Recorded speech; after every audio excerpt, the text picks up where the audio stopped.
Yeah.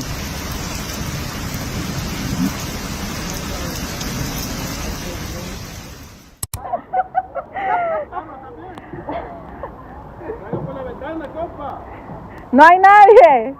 No.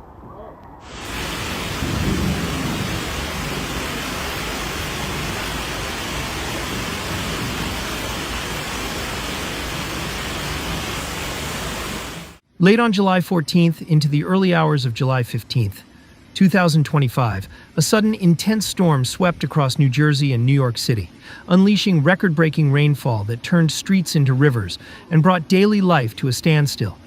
In Union County, flash floods overtook vehicles and tragically claimed 2 lives, while across the Hudson, New York City saw its heaviest hourly rainfall in over a century, flooding subway stations and halting major transit lines.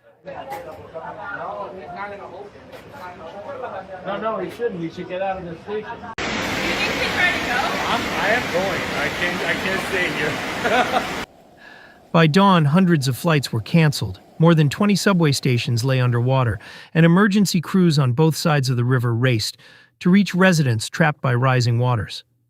The speed and scale of the flooding exposed the vulnerabilities of even the most developed urban centers to extreme weather.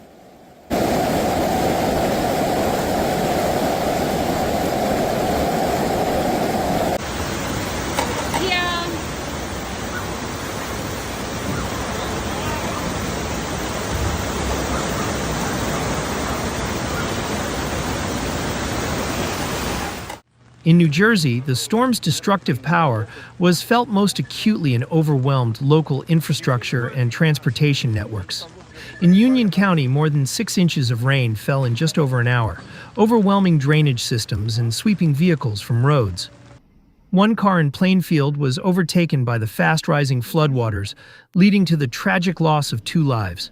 Major highways, including sections of Interstate 78 and U.S. Route 22, became impassable due to standing water and debris.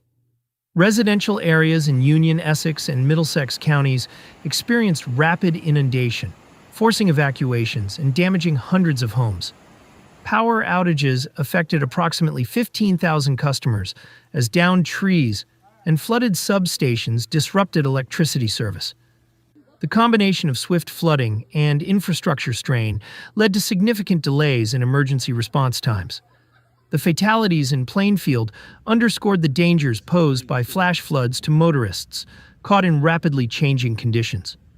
Meanwhile, cleanup and repair efforts faced ongoing challenges due to continued rainfall and saturated ground conditions, which prolonged recovery timelines and complicated rescue operations.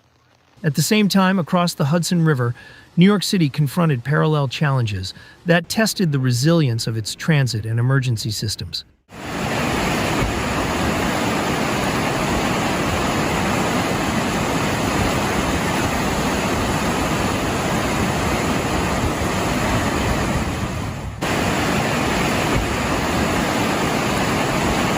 Coming down. That was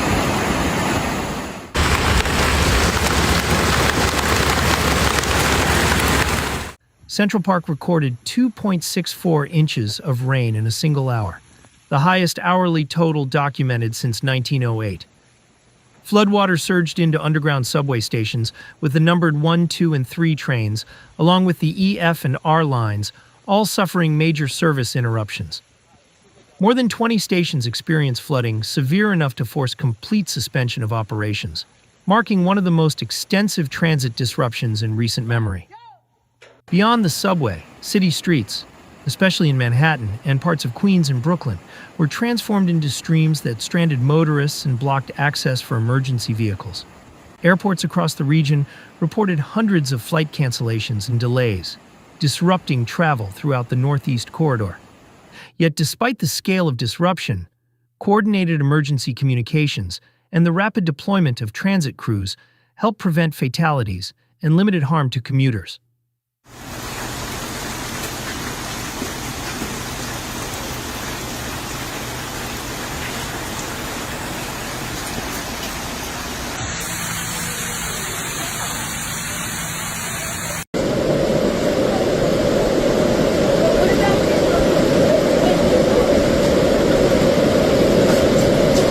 our cars up. And look at the divider. My God. The bus is done. Okay. This is going to be out of business for. In the aftermath of the storm, meteorological analysis provided critical insight into why this brief episode proved so devastating. According to the National Weather Service, the storm formed when a stationary cold front collided with a warm, moisture-rich air mass over the mid-Atlantic, creating conditions ripe for cloudbursts that dumped a month's worth of precipitation in just 60 minutes. Hydrology experts pointed to unusually high levels of atmospheric moisture as a key factor, emphasizing how these intense rainfalls overwhelmed urban drainage infrastructure designed for more gradual storms. The prevalence of impervious surfaces such as concrete and asphalt in dense urban areas accelerated runoff, leading to rapid accumulation of water on streets and inside tunnels.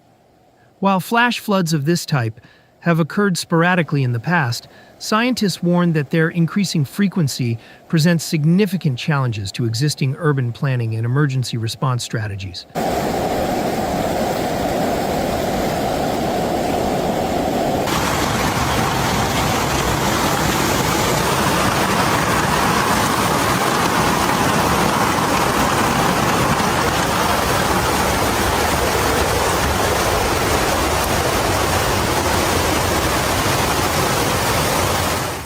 Looking forward, authorities and forecasters highlighted that the threat had not yet fully passed.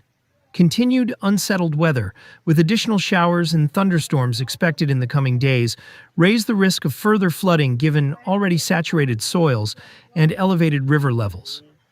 Emergency management agencies urged residents to remain vigilant, avoid flood-prone areas, and monitor official advisories closely. At the same time, infrastructure assessments began to identify vulnerabilities exposed by the storm, while planned improvements to stormwater drainage and flood mitigation systems were set to be reevaluated in light of recent events. Experts stress the importance of integrating these findings into comprehensive urban resilience strategies to better protect residents and critical infrastructure against future extreme weather. Amid these efforts, the coordinated response of emergency services and local agencies played an essential role in limiting loss and aiding recovery. Firefighters, police, transit workers, and utility crews operated under hazardous conditions to rescue stranded residents, restore power, and clear debris from roads and transit lines. Come on, get out! So that's the one that I rescued. Everything is flooded right now. So we're going to rescue someone over here. The whole part of flooded the river.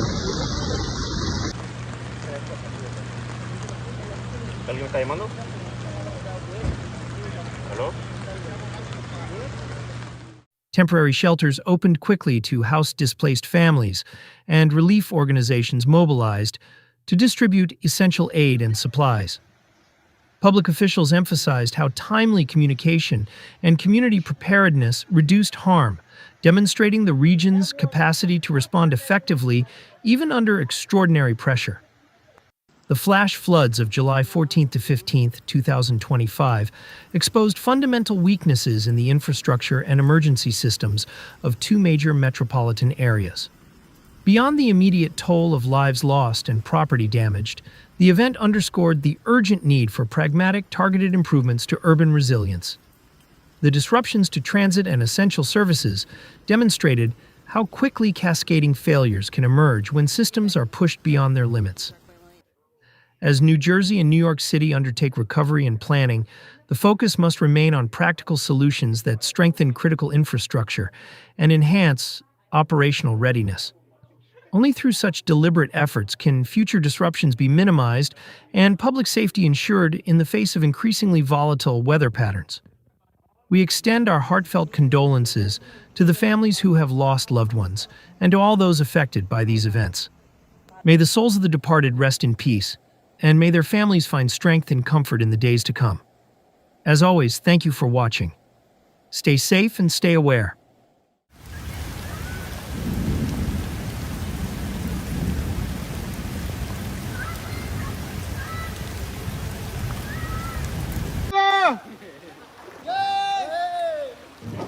Estos se van a ahogar. ¡Hey!